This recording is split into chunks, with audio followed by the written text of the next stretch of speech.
जय भोलेनाथ। हर हर महादेव।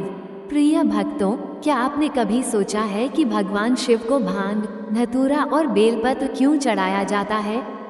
क्यों इन्हें उनके प्रिय प्रसादों में गिना जाता है, जबकि ये साधारण पौधे नहीं बल्कि तीव्र और विषैले माने जाते हैं? क्या ये केवल परंपरा है या इसके पीछे कोई गहन रहस्य और पौराणिक कथा छुपी है? आज अद्भुत विचार चैनल पर हम आपको सुनाने जा रहे हैं वो अद्भुत कथा जो इन प्रश्नों का उत्तर देती है और भगवान शिव की त्याग और तपस्या से भरी लीलाओं से भी आपका परिचय कराती है। वो कथा है समुद्र मंथन और हलाहल विष की कथा। एक बार की बात है जब देवता और असुरों के बीच युद्ध बार बार हो रहा था और असंतुलन बढ़ने लगा। तब भगवान विष्णु ने सुझाव दिया कि समुद्र मंथन के द्वारा अमृत प्राप्त किया जाए।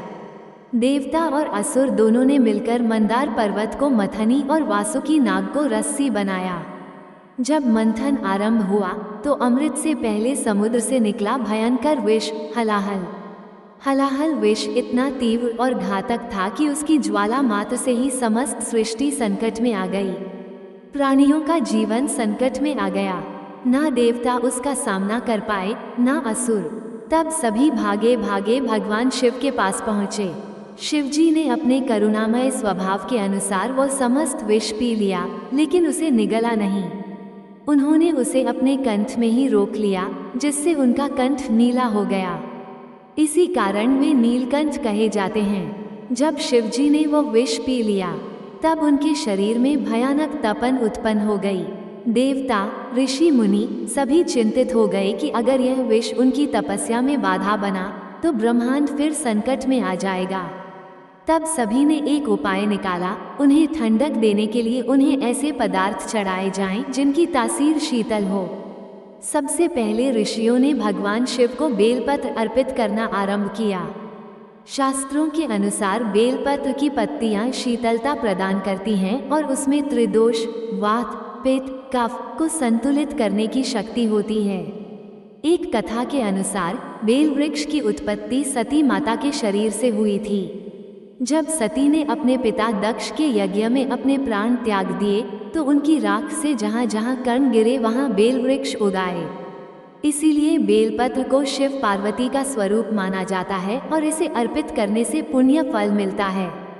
भगवान शिव को 3 पत्तियों वाला बेलपत्र सबसे प्रिय है, क्योंकि यह त्रिपुंड का प्रतीक है, सत, रज और तम। भांग और धतूरा दोनों ही तीव्र और विषैले पौधे माने जाते हैं। सामान्यतः इन्हें नशा देने वाला माना जाता है, लेकिन भगवान शिव वैराग्य और तपस्या के प्रतीक हैं। वे उन पदार्थों को भी स्वीकार करते हैं जिन्हें संसार त्याग देता है। धतूरे की कथा कुछ इस प्रकार है कि एक बार की बात है, एक दैत्य ने कठोर तपस्या कर शिवजी से अमरता का वरदान मांगा। शिवजी उसकी भक्ति से प्रसन्न तो हुए, लेकिन उसकी नीयत में दोष देखकर चिंतित भी हो गए। तब उन्होंने उस दैत्य को धतूरा खाने को दिया, जिससे उसकी शक्ति का क्षय हो गया और उसका घमंड भी चूर हुआ। तभी से माना गया कि धतूरा भगवान शिव का विशेष प्रसाद है, जो उनके क्रोध और संहार रूप को शांति देता है। भांग को भी विष का ही रूप माना गया है, परंतु इसकी तासीर ठंडी होती है। जब भगवान शिव ने हलाहल विष पिया था, तब देवताओं ने उन्हें भांग पिलाई ताकि उनके शरीर की आग शांत हो सके। शिवजी को भांग का ये गुण प्रिय हो गया और तभी से महादेव को भांग अर्पित करने की परंपरा चल पड़ी। भांग का सेवन आम मनुष्य के लिए अनुशासन के बिना घातक हो सकता है, परंतु महादेव तो उस विष को भी प्रसाद बना देते हैं। मित्रों, शिव को अर्पित की जाने वाली इन तीनों वस्तुओं बेलपत्र, भांग और धतूरा का आध्यात्मिक अर्थ भी गहरा है। बेलपत्र मन की पवित्रता और समर्पण का प्रतीक है। भांग उन विषाक्त विचारों का प्रतीक है जिन्हें शिव अपने भीतर समाहित करके भी शांत रहते हैं। धतूरा जीवन के कठोर और विषैले अनुभवों का प्रतीक है जिन्हें शिव नकारते नहीं बल्कि स्वीकार करते हैं। इसका संदेश ये है कि सच्चा योगी वह है जो जीवन के विष को पीकर भी शांत और करुणामय बना रहे।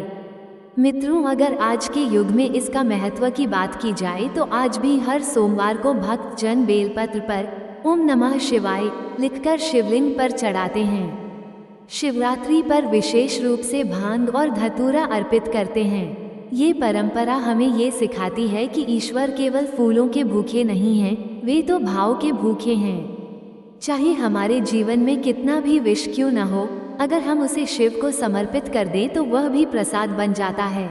अंत में मित्रों, भगवान शिव को चढ़ाई जाने वाली यह तीनों वस्तुएं हमें एक गहरा संदेश देती हैं। शिव वही हैं जो संसार के विष को भी स्वीकार कर उसे अमृत बना दें।